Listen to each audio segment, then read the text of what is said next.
Poser délicatement une main sur une épaule, boire de l'eau fraîche dans le creux de la main, ou cueillir des fleurs dans un champ. Certains gestes évoquent une douceur et une poésie intemporelle et les font paraître tels des songes.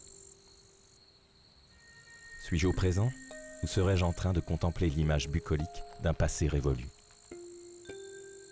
Je me laisse porter par la caresse de cette rêverie et je fais mes premiers pas en Lettonie.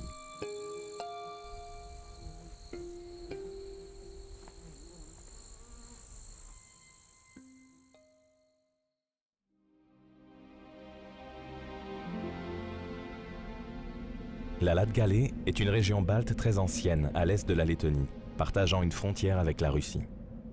Aujourd'hui européenne, elle a su rester sauvage et préserver son identité à travers les âges. La toison végétale recouvrant le paysage ressemble à un pelage tacheté d'une multitude de plans d'eau. C'est la région des lacs.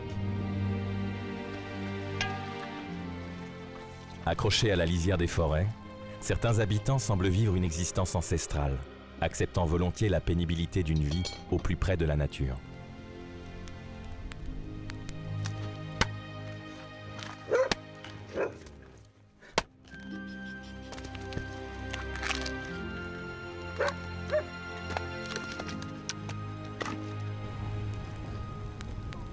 Le plus difficile pour ceux qui ont fait ce choix n'est pas de s'accommoder d'un relatif inconfort de vie, mais plutôt de maintenir cette hygiène et d'éviter de se faire rattraper par les contraintes de la vie moderne.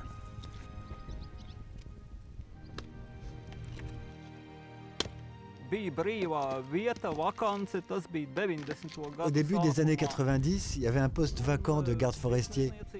Alors le bureau forestier régional m'a aidé à restaurer cette petite maison. Et c'est comme ça qu'en 93, à Noël, nous avons emménagé ici.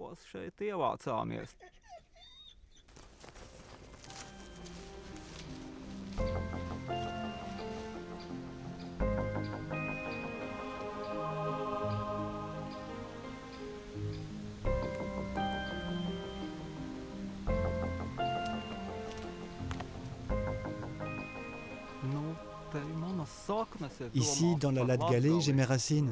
Je suis né dans cette région. La forêt, c'est mon élément, c'est ma vie. Je m'y suis tellement habitué que je m'imagine difficilement aller vivre ailleurs. Aller travailler dans une usine, par exemple, c'est une chose difficile à concevoir.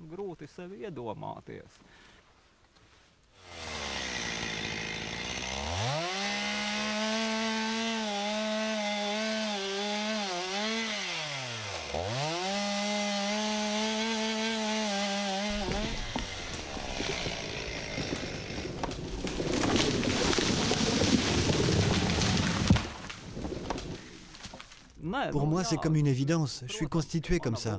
Je suis bien dans la nature et, comment dire, c'est ici que je me sens le plus vrai. La ville, en fait, je ne fais qu'y passer.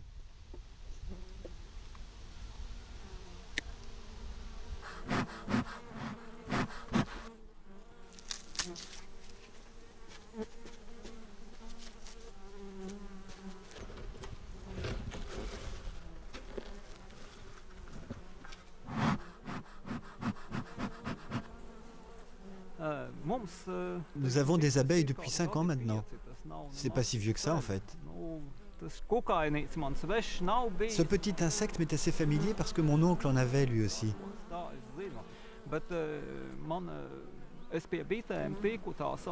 Mais ces abeilles-là, mon cousin me les a laissées en héritage, après son décès. Alors je m'y suis mis et ça m'a plu. J'ai ressenti le besoin de continuer à m'en occuper.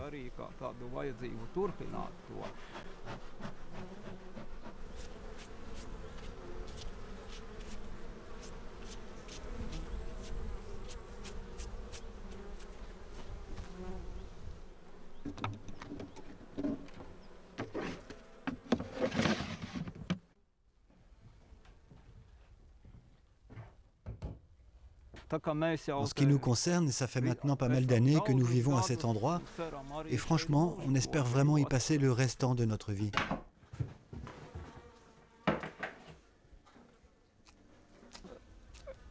L'histoire, j'aimais déjà ça quand j'allais à l'école. Curieusement, plus la période était reculée et plus ça m'intéressait. À mesure qu'on se rapprochait de notre époque, tout cela me paraissait compliqué et nébuleux, alors que la période du Moyen-Âge, elle, me semblait plus concrète, plus claire à mes yeux.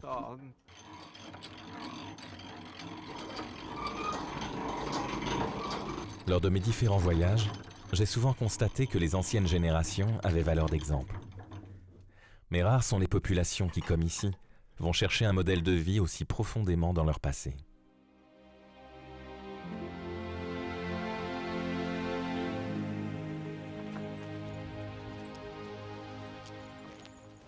Pour les Latgaliens d'aujourd'hui, l'une des périodes dont ils sont le plus fiers se situe autour de l'an 1000.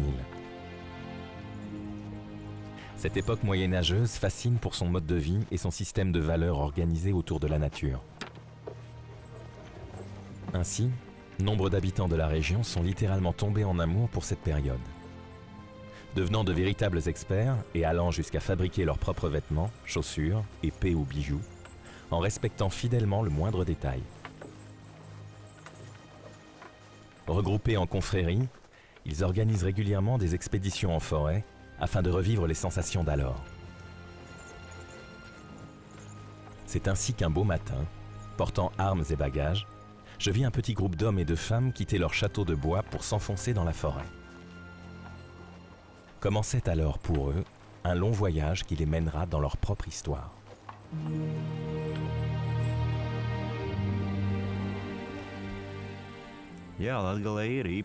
Cette région a eu une grande influence dans l'histoire de la Lettonie.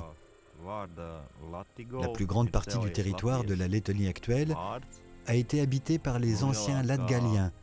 Et d'ailleurs, c'est le mot latgalien, latigol, qui est à l'origine du nom Lettonie.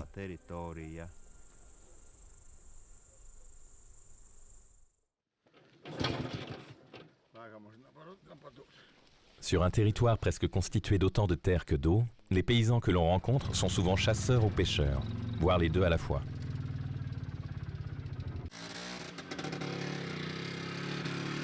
Dans la paysannerie, les amis sont de longue date. Une simple après-midi à jouer dans une cour de ferme scelle parfois une amitié durable et indéfectible.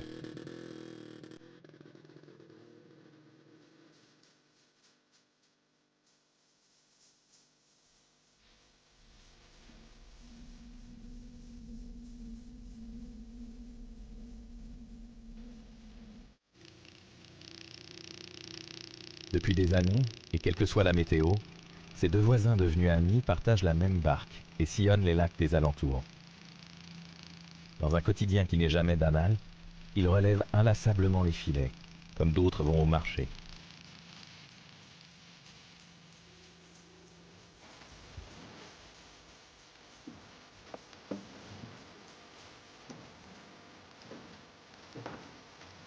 Ces terres humides abondent d'oiseaux, de gibier et de poissons. La générosité des lieux attire les hommes et les invite à s'y installer depuis toujours. Les fouilles archéologiques réalisées autour des lacs et des forêts environnantes prouvent que l'homme habite cette région depuis des dizaines de milliers d'années, inscrivant les Latgaliens d'aujourd'hui dans une très longue lignée. Toute cette histoire, bien que lointaine, est parfaitement connue des habitants de la Latgalie et renforce chez certains un sentiment profond d'appartenance à ce territoire.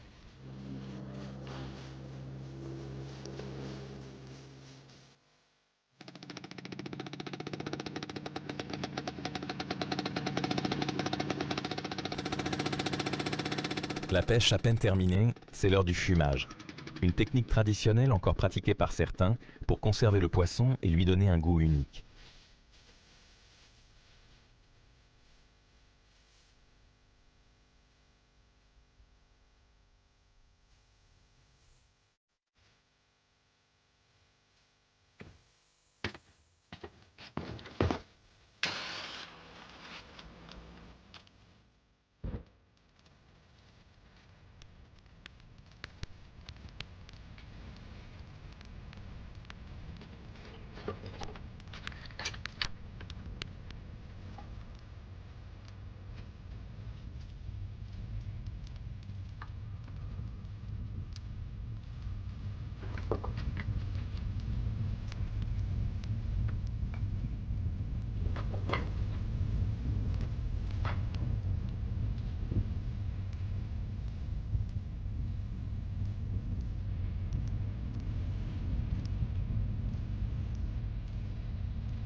Quand je prends conscience de la puissance d'évocation d'un ancien fumoir, l'un des derniers encore en service dans cette campagne, je me dis que la poésie d'un monde simple est la dernière chose que l'on devrait concéder à la modernité.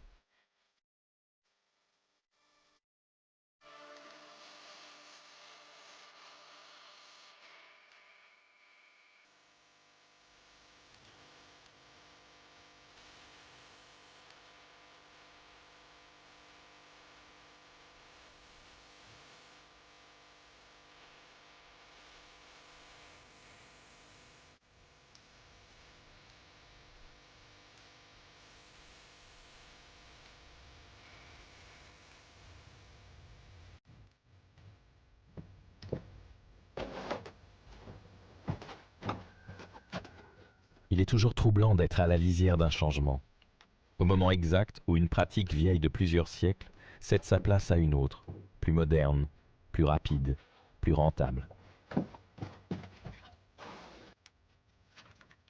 Mais ce que l'on gagne en efficacité est-il vraiment à la hauteur de ce que l'on a perdu ?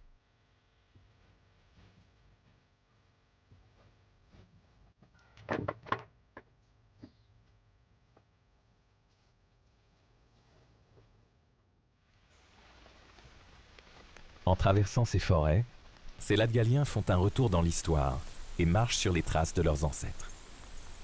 Leur période préférée correspond au moment où les peuplades de la région se sont coalisées avec succès contre l'ennemi venu d'Allemagne. Cette fraternité née dans l'adversité est vécue par beaucoup comme fondatrice et reste un exemple à suivre. À cette époque, nous vivions dans des fortifications car notre peuple n'était pas nomade. Nous étions très attachés à notre territoire et ça a développé un grand amour pour notre terre natale. On se battait pour rester indépendants face aux envahisseurs. Je vous parle de ça. C'était avant l'arrivée du christianisme en Lettonie.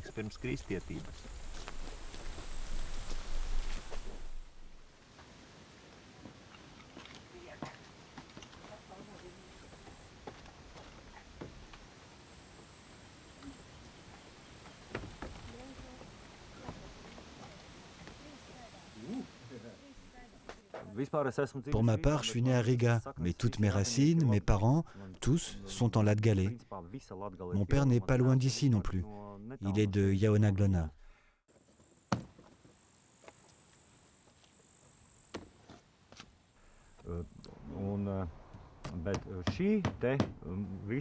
Mais j'en avais marre de la capitale.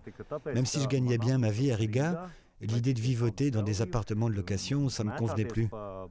Peu importe le travail que tu fais ou l'argent que tu gagnes.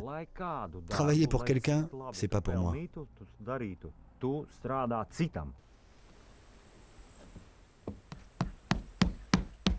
Imagine un peu. Ici, je ne paye ni le chauffage ni l'eau. En plus, comme je suis chasseur, la nourriture, elle aussi, est en partie gratuite. Il me suffit de prendre mon fusil. Et puis, j'ai aussi ma petite affaire qui marche pas mal. Donc l'idée d'une quelconque vie dans une jungle bétonnée, enfermée dans une boîte, je peux plus l'imaginer.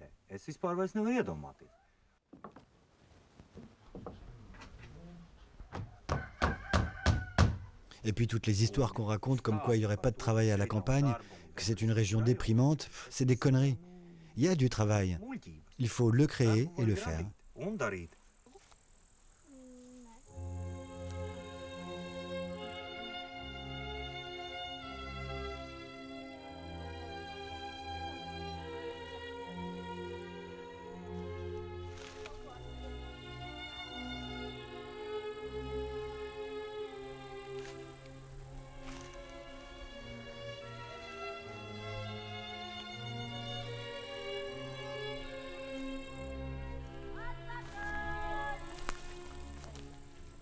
Il faut tout le temps suivre le rythme des saisons, le rythme de la nature. En hiver, tu ne peux rien semer, tu ne peux pas fendre les tuiles, mais par contre, tu peux préparer ton bois.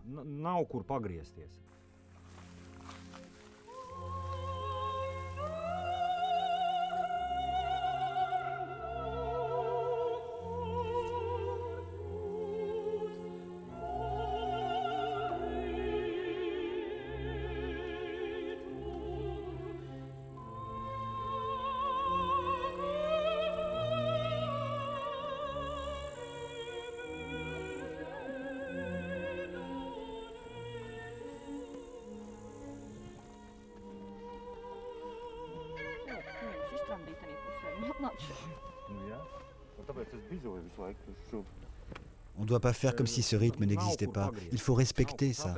Elle servait à ça, toutes ces connaissances qu'on avait de la nature. Mais tout ça a été perdu, comme les phases lunaires, la position des planètes. Ça n'a rien à voir avec la mythologie ou avec l'astrologie. Il y a juste un temps pour chaque chose et un travail pour chaque moment. Et on ne devrait pas toucher à ça. La nature te permet beaucoup de choses, mais elle fixe les limites. Elle est diverse, elle change. C'est à toi de t'adapter à elle.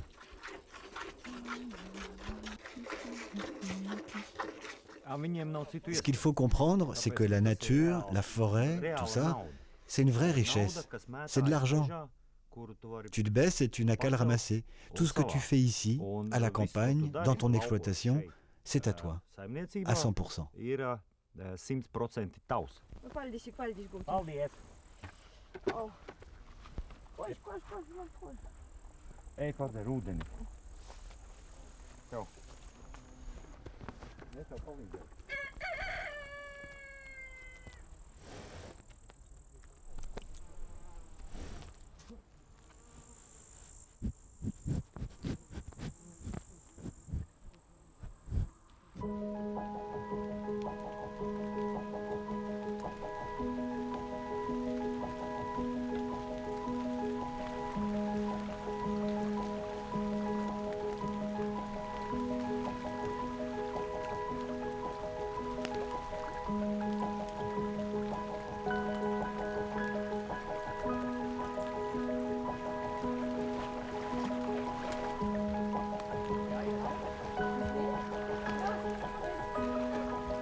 Bien administrée, une forêt est inépuisable de générosité. La nature est un réservoir dans lequel l'homme, comme toute autre espèce, peut venir se servir. Mais comme nous avons abandonné tout bon sens à cet égard, nous ne pouvons plus nous comporter au jour le jour. Désormais, nous devons nous inscrire dans le long terme, penser aux conséquences de nos actes et compenser tout prélèvement par un don. Sans quoi, nous épuiserons les réserves que nous offre la nature en devenant son ennemi, si ce n'est pas déjà le cas.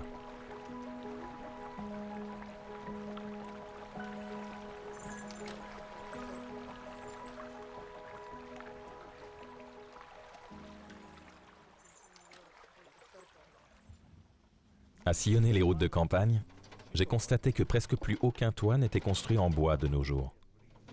Le plastique et la tôle ondulée, prétendument meilleur marché, l'ayant remplacé un peu partout dans la région. Les toits en bois vont être de retour. Maintenant, c'est mainstream, c'est éco, ethno, bio, enfin, je sais pas quoi encore. Mais pour moi, c'est ni éco ni bio, ça n'a rien de spécial, c'est juste un toit normal. C'est pour ça que je prends des apprentis qui sont motivés. Comme ça, bientôt, ils sauront poser eux-mêmes ce genre de toit sur leur maison. Moi, je leur enseigne seulement comment le faire.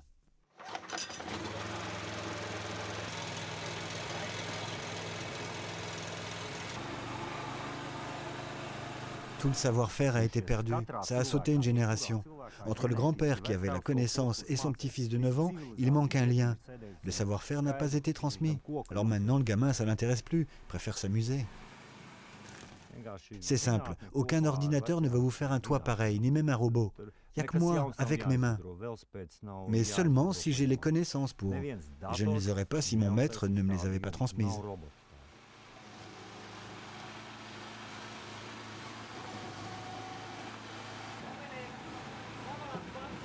Grâce à lui, je possède ce savoir maintenant. Mais il y a 1000 ans, nos ancêtres aussi avaient cette connaissance. Enfin, avant ou après Jésus-Christ. Peu importe, rien n'a vraiment changé. Et tout s'est passé très graduellement.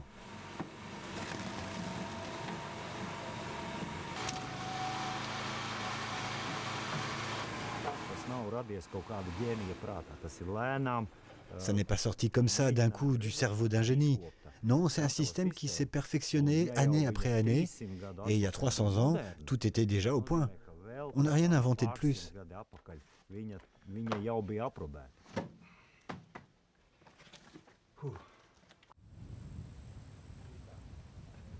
Le combat que mène cette petite famille pour maintenir la tradition peut paraître dérisoire. Et pourtant, C'est probablement tout un pan d'une identité régionale qui repose sur la volonté de quelques-uns. Conscients de l'urgence et souhaitant donner un autre sens à leur vie, ils se battent afin de proposer une alternative aux modes de consommation et aux manières de penser contemporaines.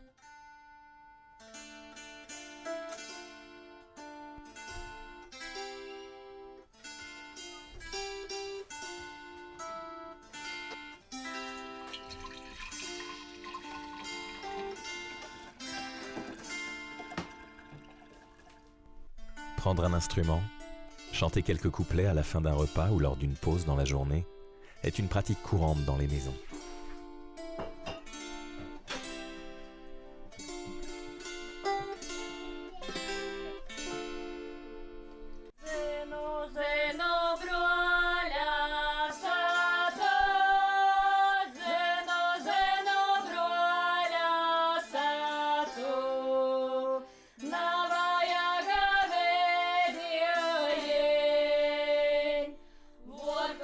Les chants en latgalien sont précieux. Ils passent d'une génération à l'autre, comme on donne un bijou ancien, en espérant qu'il sera transmis à nouveau et qu'il restera dans la famille.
En Latgale, la nature s'invite parmi les morts.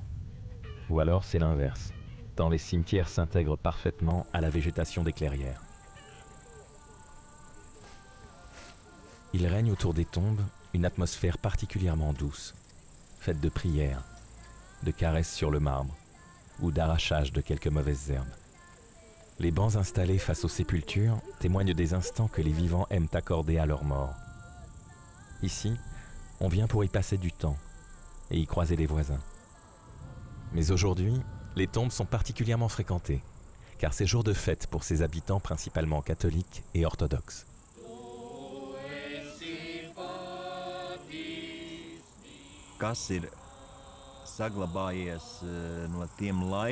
Ce qui fait notre force, c'est que l'on a su conserver jusqu'à aujourd'hui cette coexistence entre les traditions païennes et les traditions chrétiennes.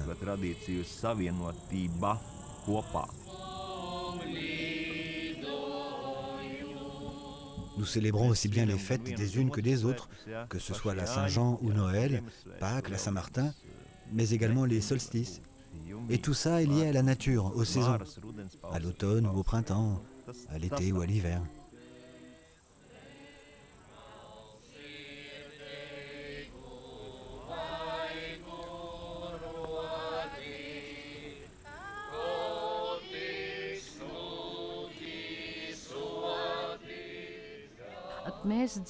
Nous chantons surtout des chants traditionnels ou des chants religieux, principalement le dimanche à l'église, ou parfois pour des fêtes religieuses comme aujourd'hui pour la fête des cimetières.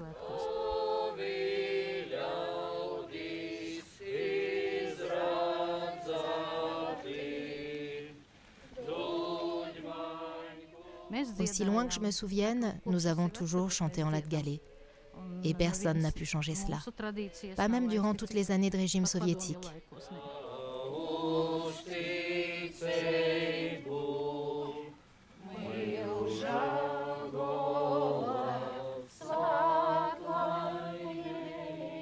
Il faut continuer à y croire. J'espère de tout cœur que mes enfants chanteront aussi pour leurs enfants et ainsi de suite. Même s'il faut bien l'avouer, la population baisse depuis quelques années.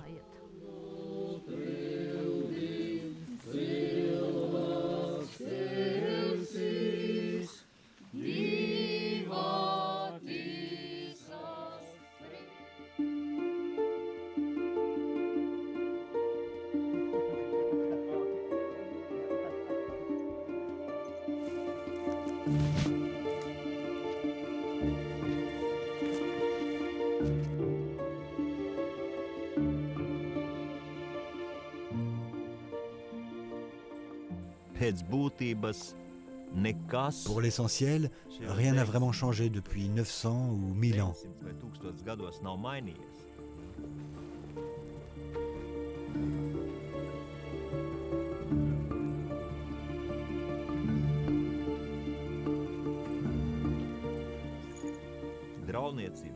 L'apiculture, ça existe toujours. La chasse aussi. La céramique, nous la fabriquons selon les méthodes de nos ancêtres. En réalité, rien n'a changé.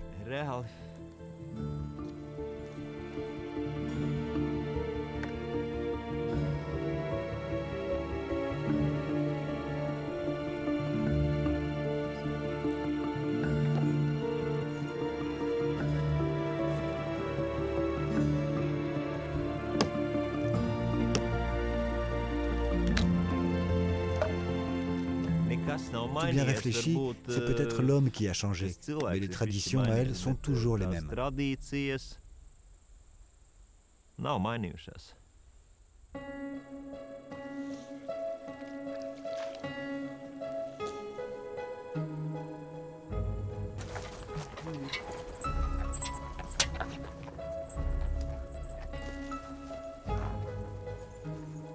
Les Latgaliens avaient une particularité au Moyen-Âge. Ils ramenaient toujours leurs soldats morts au combat pour les enterrer sur leurs terres. Cette idée a été reprise par d'autres armées par la suite.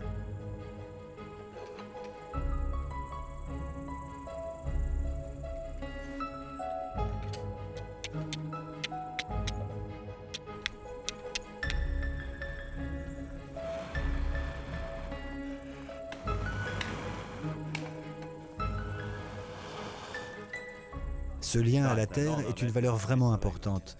On la ressent encore aujourd'hui sous la forme d'une amitié très forte qui lie les gens du coin.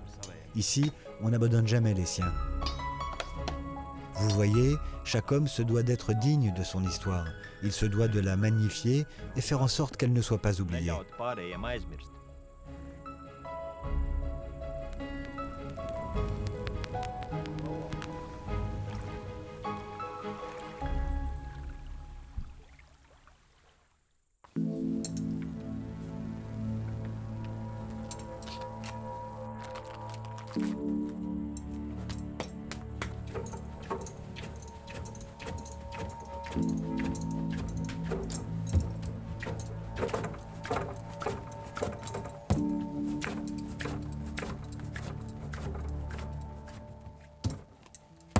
La poterie, tout le village de mon grand-père en faisait et mon père également. Alors pour moi, c'est assez commun. C'est un métier ordinaire, c'est comme un mode de vie en fait. Pour ma part, je n'ai jamais eu aucun doute là-dessus. J'ai toujours voulu être potier. À l'école déjà, quand on me demandait ce que je voulais faire, je répondais toujours que je voulais devenir potier, c'était très clair pour moi.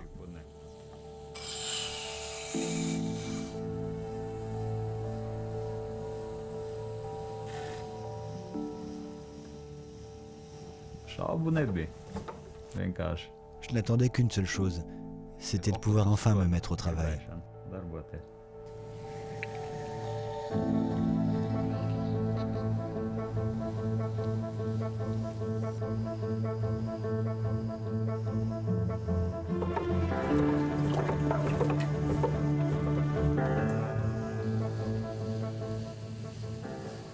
Quand il m'arrive de ne pas m'asseoir à mon tour durant une semaine ou deux, je ressens clairement un manque. Travailler l'argile, ça vous occupe tout votre temps. Et au fil des années, cette matière devient de plus en plus jalouse. Elle prend toute votre disponibilité.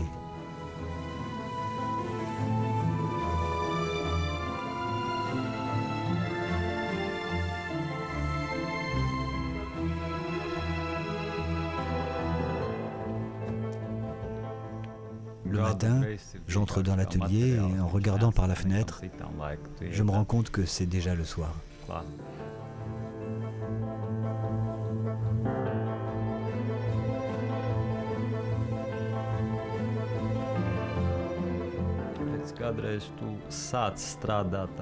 Au départ, je croyais que je travaillais l'argile, mais maintenant je réalise que c'est elle qui me travaille. Elle semble aimer me voir me transformer à son contact.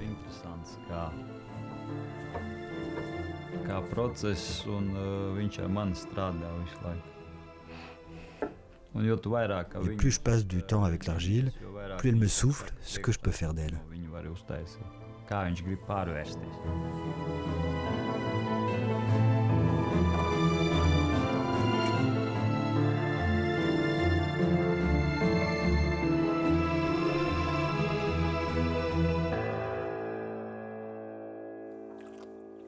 Tout prend fin un jour ou l'autre. Les choses, un beau matin, apparaissent, et puis elles durent un temps et finissent par mourir. Moi, je pense qu'il y aura toujours un fou pour travailler l'argile.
On chassait beaucoup à l'époque.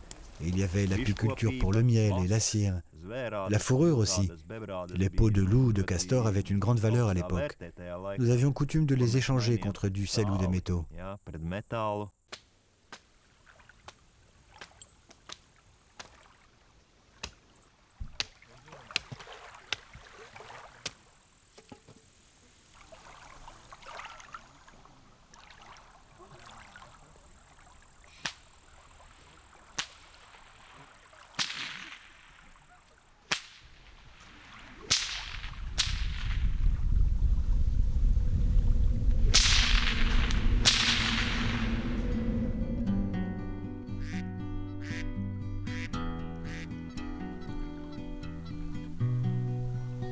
Se souvenir des villes, de leur rythme trop rapide, du bruit assourdissant des rues et de leurs lumières qui ne s'éteignent jamais.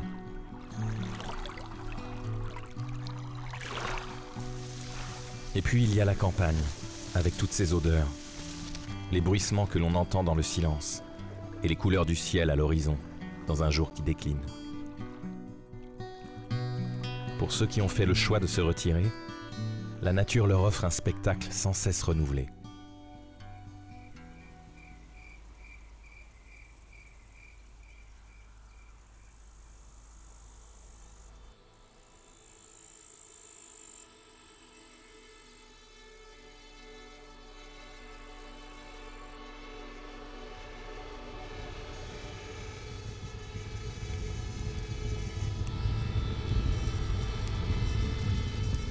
Des flammes qui surgissent de terre, et la terre qui prend vie. Le temps qu'il faut pour le faire, et le travail d'un homme.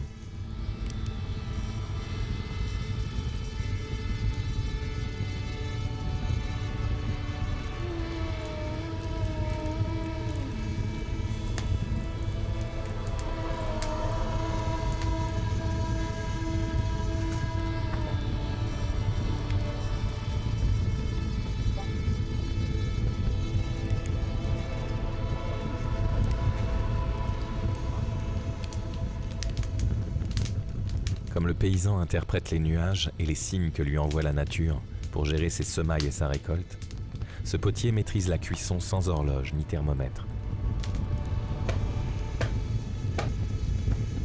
Ne se fiant qu'à son expérience et à ses sens, avec pour seuls instruments son oreille, ses yeux et la chaleur sur son visage.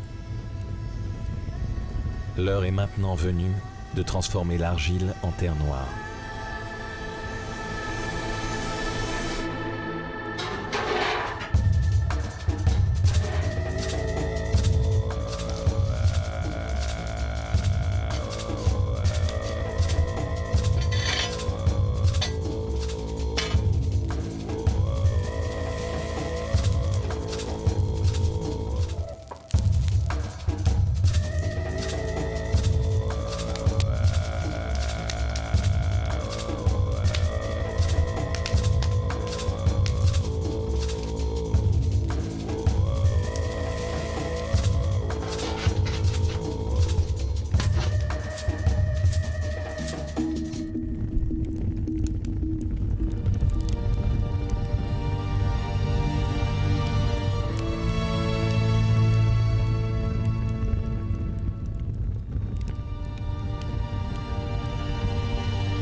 Les flammes sont au travail depuis l'aube, et elles continueront à façonner l'argile jusqu'à ce que les étoiles prennent place durablement dans le ciel.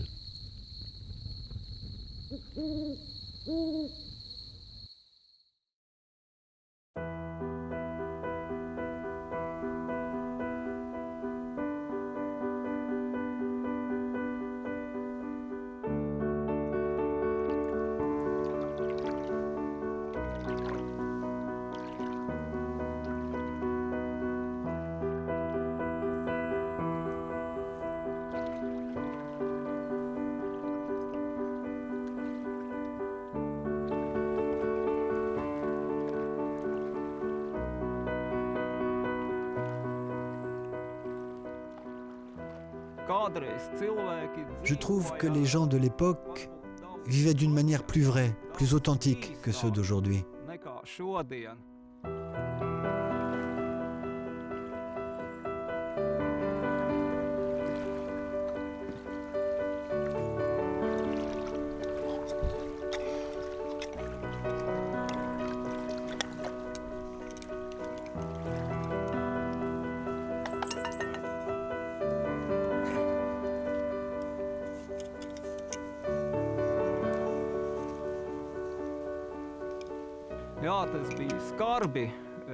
Évidemment, les conditions étaient plus dures avant, mais c'est justement ça qui me fascine. Ce sont nos ancêtres lointains, mais je sens que leurs valeurs trouvent un écho dans la vie que je mène au contact de la forêt.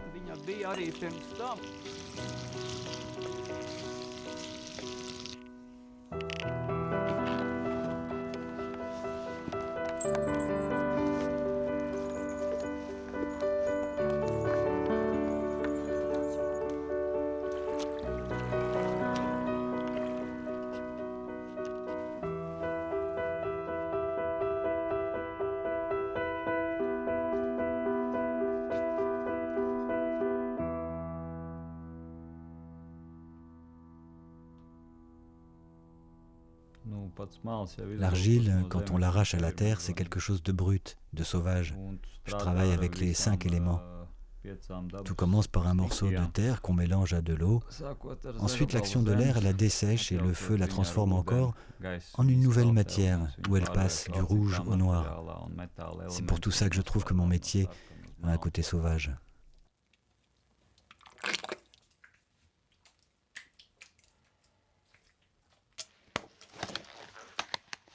Toute la magie permettant de transformer la couleur de la terre en un noir profond réside dans la manière de la cuire, mais plus encore lors du long processus de refroidissement du four, pouvant durer plusieurs dizaines d'heures. Vient ensuite une ouverture rapide, juste au bon moment.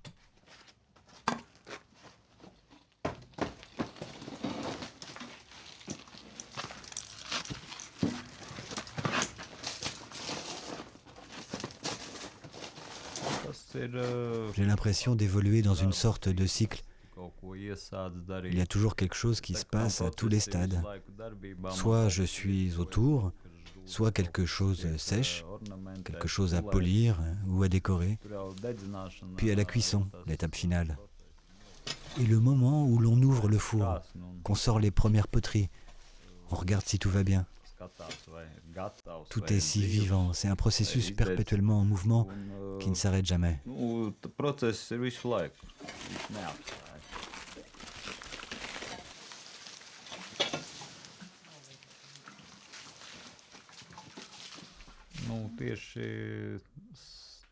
C'est une approche très vivante de la matière. Le feu est quelque chose de vivant. C'est d'ailleurs pour cette raison que j'utilise ce type de four à bois. En plus, le bois ici, c'est comme une évidence. Pourquoi irais-je utiliser du gaz ou de l'électricité? Pour me retrouver dépendant d'une ressource quelconque que je ne maîtrise pas?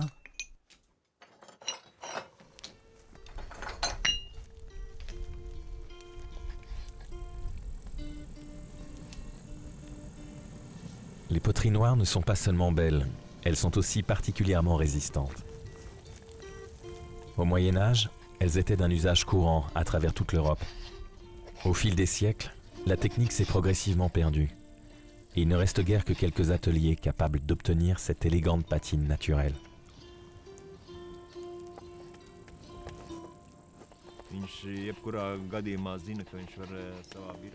L'homme moderne peut se contenter d'aller travailler dans son bureau et ensuite aller racheter tout ce dont il a besoin sans prendre de risques pour sa vie. Mais d'un autre côté, malgré tout son confort, l'homme d'aujourd'hui souffre de beaucoup de problèmes psychologiques. Son équilibre intérieur lui fait défaut.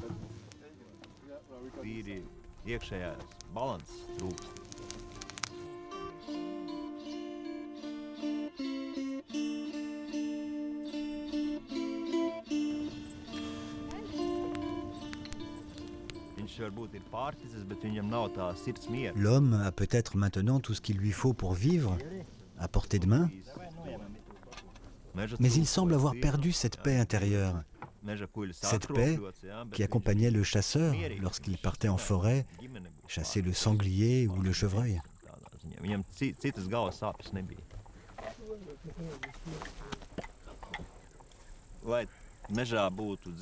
Savoir qu'il y a des animaux dans les bois, des poissons dans les lacs, des fleurs dans les prés et des arbres dans les forêts.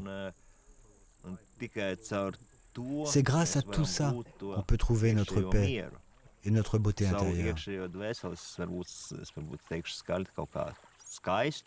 C'est l'équilibre de la nature qui nous aide à trouver notre équilibre personnel.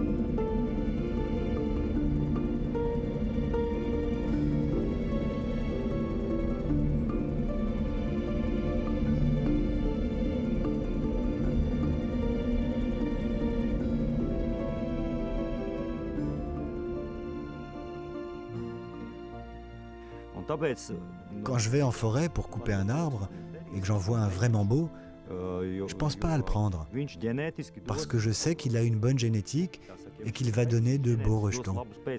Alors je le laisse se reproduire tranquillement. On doit toujours rester dans la limite de ce que la nature nous permet.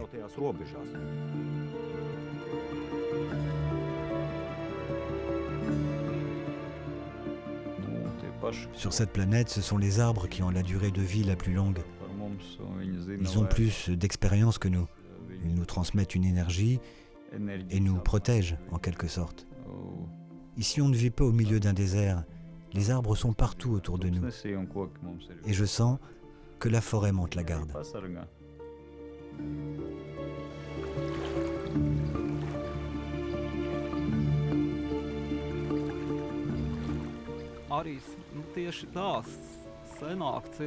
Dans le temps, les gens idolâtraient les arbres et vivaient à leur contact dans la nature. Ça leur procurait un équilibre. Leur vie était vraiment connectée.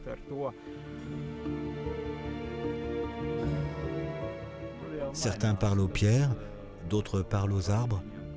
Vous savez, quand je vois tous ces gens modernes qui parlent à un morceau de ferraille, franchement, je trouve que parler à un arbre ou à une pierre, c'est finalement bien plus logique.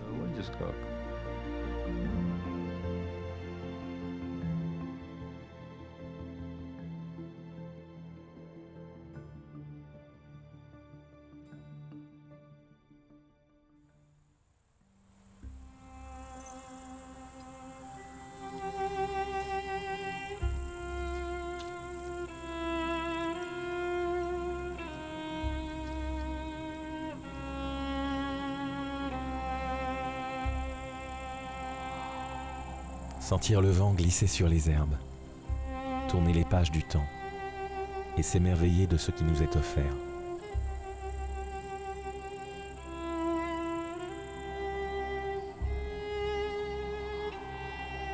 La nature est un poème que l'on apprend par cœur en le récitant chaque jour.